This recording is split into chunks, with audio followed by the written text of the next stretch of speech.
My wife called from her spa retreat to announce she'd moved my $850,000 inheritance into her name and was leaving me for someone younger. She had no idea I'd been preparing for her betrayal for months. Welcome to Revenge Galore. If you crave real gripping stories where justice hits hard and betrayal never goes unpunished, this channel is your new favorite place. Please subscribe. My name is Christopher Moore, and at 57 I thought I understood the value of careful planning. 26 years as a certified financial planner, 22 years married to Miranda, and a lifetime of helping clients protect their wealth from every conceivable threat. What I hadn't anticipated was needing to protect myself from the person sleeping beside me every night. The inheritance came from my Uncle Harrison, a brilliant man who'd built a fortune in commercial real estate before retiring to lecture about financial security. When he passed last year, he left me not just his wealth but something far more valuable: his paranoia about money and the people who try to take it. Theodore, he told me during our last conversation, his weathered hands wrapped around a cup of coffee, the greatest threat to inherited wealth isn't market crashes or bad investments. It's the people closest to you who think they deserve what you've earned. I nodded politely, thinking he was being overly cautious. Now I understood he'd been giving me a survival guide. The money itself was substantial: $850,000 in carefully managed investments, plus a small commercial property in downtown Seattle that generated steady rental income. But Uncle Harrison had also left detailed instructions about inheritance protection, stories of wealthy families destroyed by internal betrayal, and contact information for specialists who understood how to shield assets from predators. Miranda's reaction to the inheritance had been telling. Not grief for Uncle Harrison, whom she'd met several times and claimed to like. Not concern for my emotional state after losing the last of my father's generation. Just immediate, intense interest in the money and how quickly we could access it. $850,000, she'd said, her eyes bright with possibilities. Christopher, do you realize what this means for us? We could pay off the house, buy that cabin in the mountains, travel to Europe like we always talked about. Her enthusiasm should have warmed my heart. Instead, something cold had settled in my chest as I watched her mentally spending money that represented my uncle's life's work and his trust in me to preserve his legacy. Over the following weeks, Miranda's behavior had shifted in ways that might have seemed subtle to someone else, but stood out clearly to a man who'd spent decades analyzing financial patterns and predicting human behavior around money. She'd started asking detailed questions about the inheritance accounts: which banks, what type of investments, how the money was structured. When I'd given vague answers, she'd grown frustrated, claiming she just wanted to help with our financial planning. She'd also begun mentioning financial advisors she'd researched, suggesting we might want a second opinion on how the inheritance was being managed. The advisors she recommended all specialized in rapid liquidation of assets and quick access to large cash sums. Most telling, Miranda had started receiving phone calls she'd step outside to take, claiming they were from her book club or garden society. But I'd noticed her taking these calls at odd hours, and her explanations had grown increasingly elaborate. 3 months after receiving the inheritance, I'd made a decision that would save my financial life. I called Harrison's recommended specialist, Patricia Holloway of Holloway Inheritance Protection Services. Patricia specialized in exactly what Uncle Harrison had warned me about: protecting inherited wealth from family members and spouses who viewed it as their personal windfall rather than a legacy to be preserved. Christopher, your uncle was very wise to connect us, Patricia had said during our first meeting. Inheritance theft by spouses is more common than most people realize, and it's often planned months or years in advance. Together, we'd restructured the inheritance using every legal protection available.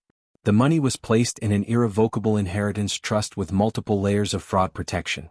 Access required not just passwords, but biometric authentication, secondary authorization from the trust administrator, and documented verification of the beneficiary's identity.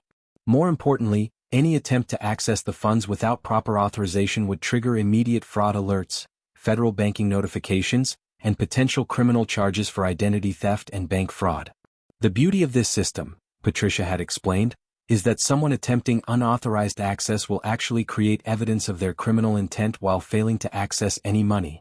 I'd also hired a discreet private investigator to document Miranda's activities.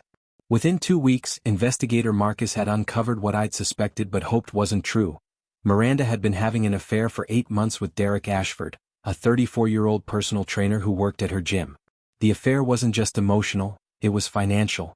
Miranda had been using our joint credit cards to fund expensive dinners, hotel rooms, and gifts for Derek, running up nearly $20,000 in debt she'd carefully hidden from me. She'd also been sharing detailed information about the inheritance with Derek, including her plans to access the money and leave me for a younger, more exciting life. Marcus had provided audio recordings of their conversations, photographs of their meetings, and complete financial documentation of how she'd been using our shared resources to fund her betrayal. But I hadn't confronted Miranda. Instead, I'd continued documenting everything while implementing additional protections. I'd moved our joint savings into accounts that required both signatures for large withdrawals. I'd updated my will to exclude her completely. Most importantly, I'd retained divorce attorney Jennifer Callahan, providing her with complete documentation of Miranda's affair and financial misconduct.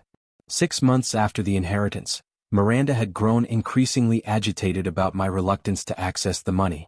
She demanded we take an expensive vacation, claiming we deserved to enjoy Uncle Harrison's gift. When I'd suggested we wait and be thoughtful about major expenses, she'd accused me of being obsessive and controlling about money. Last week, her frustration had reached a breaking point. She'd announced she was taking a spa retreat with her sister to clear her head about our relationship. I'd known from Marcus's surveillance that she was actually going to Derek's lake house for a romantic weekend, but I'd wished her well and told her to take all the time she needed. This morning's phone call had been the culmination of months of planning on her part, and months of preparation on mine. "Christopher," Miranda's voice had been confident, almost gleeful. "I need to tell you something important. I've moved the inheritance money into an account in my name, and I'm not coming back." I'd sat quietly in my home office, looking out at the Seattle skyline as she'd continued. "I've met someone who appreciates me, who wants to build a real future together. Derek and I are starting fresh, and we need that money to do it right." The background noise had told me everything: music, laughter, the sound of a boat motor. She'd made this call from Derek's lake house, probably with him listening and encouraging her betrayal. "You've always been so careful with money, so conservative," she'd continued. "Derek understands that money is meant to be enjoyed, not hoarded. We're going to travel, start a business together, actually live." I'd remained silent, letting her reveal the full scope of her planned theft. "I know you're probably upset, but this is better for both of us. You can keep your boring, controlled life, and I can finally be happy." When she'd finished, I'd spoken for the first time since answering the phone. "Miranda, you're absolutely right. You deserve to be happy." The line had gone quiet, apparently surprised by my calm response. "Are you serious? You're not going to fight this?" "Why would I fight it? You've made your choice." I'd hung up and immediately called Patricia Holloway. "Patricia, Miranda just attempted to access the inheritance. I assume your security protocols worked as intended." "Christopher, your wife triggered every fraud alert in our system. She attempted to access protected trust accounts using forged authorization documents and stolen personal information. Federal authorities have already been notified." I'd smiled for the first time in months. "What happens now?" "Now she discovers that inheritance theft is a federal crime, and that attempting to steal from protected trusts carries a potential sentence of 15 to 20 years in prison." But that was just the beginning. By afternoon, my phone was ringing constantly with calls from Miranda's number. I'd let them go to voicemail, where her tone had shifted from confusion to panic to desperate pleading. "Christopher, something's wrong with the bank accounts. They're saying there's been fraud detected. Call me back immediately. Christopher, this is serious. The bank is threatening legal action. I don't understand what's happening. Christopher, please answer your phone. Derek says we need to fix this before it gets worse." I'd called Marcus to check on Miranda's current situation. "She's at the lake house, but Derek kicked her out after learning about the legal problems," Marcus had reported. Apparently dating someone facing federal charges for bank fraud wasn't part of his plan for an exciting new life. By evening, Miranda was calling from a hotel, her voice broken and desperate. "Christopher, I made a mistake. A huge mistake. Can you please help me fix this?" "I don't think there's anything to fix, Miranda. You attempted to steal my inheritance and flee the country with your boyfriend. Those actions have consequences. I wasn't trying to steal anything. The money belongs to both of us. We're married. Inherited assets placed in protected trusts don't automatically become marital property, Miranda. Especially when the spouse attempts to access them fraudulently." I'd paused, letting that sink in. "Your attempt to forge authorization documents and steal trust assets has been reported to federal authorities as bank fraud and identity theft." The silence had stretched so long I'd wondered if she'd hung up. "Federal authorities? Miranda, you didn't just try to take money from our joint checking account. You attempted to steal from federally protected inheritance trusts. That's a serious federal crime. But Derek said. Derek's not a lawyer, Miranda. Derek's a personal trainer who convinced you to commit federal crimes so he could fund his lifestyle with my uncle's money. The next morning brought the call I'd been expecting from Agent Sarah Rodriguez of the FBI's Financial Crimes Division. Mr. Christopher, we're investigating suspicious activity related to your inheritance accounts. We understand your wife attempted unauthorized access to protected trust funds. That's correct, Agent Rodriguez. My inheritance specialist Patricia Holloway has complete documentation of the attempted theft. We'll need to interview you formally, but I wanted you to know we're taking this very seriously. Inheritance fraud has become increasingly common, and we pursue these cases aggressively. What exactly is my wife facing? Bank fraud, identity theft, and attempted theft of federally protected assets. We're looking at potential sentences of 10 to 20 years, depending on the amount involved and evidence of premeditation. I'd provided Agent Rodriguez with everything: Marcus's documentation of the affair and financial planning, bank records showing months of suspicious inquiries about the inheritance, and recorded conversations where Miranda had discussed stealing the money with Derek. Mr. Blackwood, this is one of the most thoroughly documented cases I've seen. Your wife's conviction is essentially guaranteed.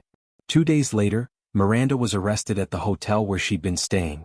Derek had already fled the state, apparently realizing that his romantic partner was about to become a federal criminal. The arrest made local news, as financial crimes involving large amounts always did. Local woman arrested for attempted inheritance theft, read the headline in the Seattle Times. Jennifer Callahan, my divorce attorney, had been delighted with the developments.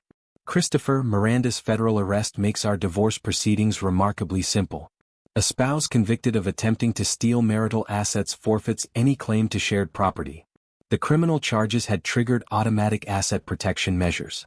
Miranda's access to our joint accounts was frozen, her credit cards were canceled, and her attempts to claim any portion of our shared property were blocked pending resolution of the criminal case. What about the house? I'd asked. The house was purchased primarily with your earnings before the marriage. Combined with her criminal attempt to steal your inheritance, she has no claim to it. And my retirement accounts? Protected by federal law. Miranda can't touch any of your individual retirement assets, especially now that she's facing federal charges for financial crimes. The divorce proceedings had moved swiftly. Miranda, facing potential decades in prison, had agreed to all terms rather than fight a battle she couldn't win from federal detention. 3 months later, I'd sat in Judge Catherine Morrison's courtroom as Miranda appeared via video link from federal detention, looking defeated and much older than her 45 years. Mrs. Moore has forfeited any claim to marital assets through her attempted theft of protected inheritance funds, Judge Morrison had stated for the record. The divorce is granted with prejudice, and all financial arrangements are final. Miranda's sentencing had come 2 weeks later. Federal Judge William Hayes had shown no sympathy for someone who'd attempted to steal inheritance money. Mrs. Blackwood, you planned and executed an elaborate scheme to defraud your husband of his rightful inheritance. Your actions represent a particularly callous form of betrayal that strikes at the heart of family trust. Miranda had received 36 months in federal prison, followed by 3 years of supervised probation and full restitution of legal costs and investigative expenses. Derek, her affair partner, had been arrested in Nevada attempting to flee to Mexico. As an accomplice to the inheritance theft, he'd received 18 months in federal prison and a lifetime ban from working in the financial services industry. 6 months after Miranda's sentencing, I'd been sitting in Patricia Holloway's office reviewing my enhanced financial security measures. Christopher, your uncle would be proud, Patricia had said, reviewing the updated trust documents. You used his inheritance protection strategies exactly as intended, and you preserved his legacy while eliminating a serious threat to your financial future. The inheritance had not only survived Miranda's attempted theft, it had grown substantially during the legal proceedings, carefully managed while protected from any claims or seizures. What's next for you? Patricia had asked. I'd thought about that question often during the past months. At 57, with Miranda out of my life and my financial security enhanced rather than diminished, I had opportunities I'd never imagined. I'm thinking about starting my own practice, I'd said. Inheritance protection and financial security for people facing exactly what I went through. There's definitely a market for that expertise, Patricia had agreed. Your experience would be invaluable to other people dealing with potential inheritance theft. That's exactly what I'd done. More financial protection had grown from a single-person consultancy to a specialized firm helping individuals and families protect inherited wealth from internal threats. My first client had been a woman whose husband was attempting to steal her late father's business assets. My second had been a man whose siblings were challenging his inheritance through fraudulent legal claims. In each case, I'd applied the lessons Uncle Harrison had taught me and the experience I'd gained protecting myself from Miranda's betrayal. The key, I'd tell clients, is preparation before the threat becomes active. Once someone decides to steal your inheritance, you need protections already in place. 1 year after Miranda's arrest, I'd received an unexpected letter from her in federal prison. She'd apparently wanted to apologize and explain her actions. "Christopher, I know what I did was wrong. I was scared about our future and let Derek convince me that I deserved half of everything you had. I'm sorry for trying to steal from you." I'd read the letter once, then filed it away without responding. Some apologies come too late, from people who've revealed their true character too clearly to be trusted again. 2 years later, I was sitting in my new office overlooking Elliott Bay, reviewing case files for 3 new clients whose spouses were showing warning signs of inheritance theft. The business had grown beyond my expectations, as more people realized the importance of protecting inherited wealth from family predators. My personal life had also improved dramatically. I'd met Sarah, a widow and former federal prosecutor who understood both the value of integrity and the importance of financial security. Our relationship was built on mutual respect rather than financial dependency, something I'd never experienced with Miranda. "You know what I admire about you, Christopher?" Sarah had said during dinner the previous evening. "You didn't let Miranda's betrayal make you bitter or suspicious. You just became more careful about protecting what matters." She was right. I'd learned to distinguish between people who loved me for who I was versus those who valued what I could provide. The lesson had been expensive emotionally, but ultimately liberating. 3 years after receiving Uncle Harrison's inheritance, I was not just financially secure but professionally successful beyond anything I'd achieved before Miranda's betrayal. Her attempt to steal my legacy had instead launched me into a career that was both personally satisfying and financially rewarding. The inheritance protection strategies Uncle Harrison had taught me were now helping dozens of families safeguard their wealth from internal threats. Every client I saved from inheritance theft was a testament to his wisdom and preparation. Miranda had been released from federal prison after serving 30 months, but her conviction for financial crimes had made her essentially unemployable in any position requiring trust with money. Derek had disappeared after his release, apparently too embarrassed to remain in Seattle after his very public downfall.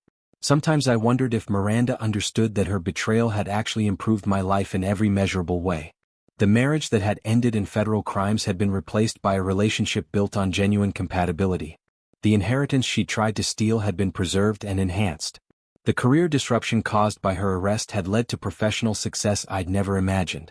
5 years after the inheritance, I was invited to speak at the National Association of Financial Planners annual conference about inheritance protection strategies.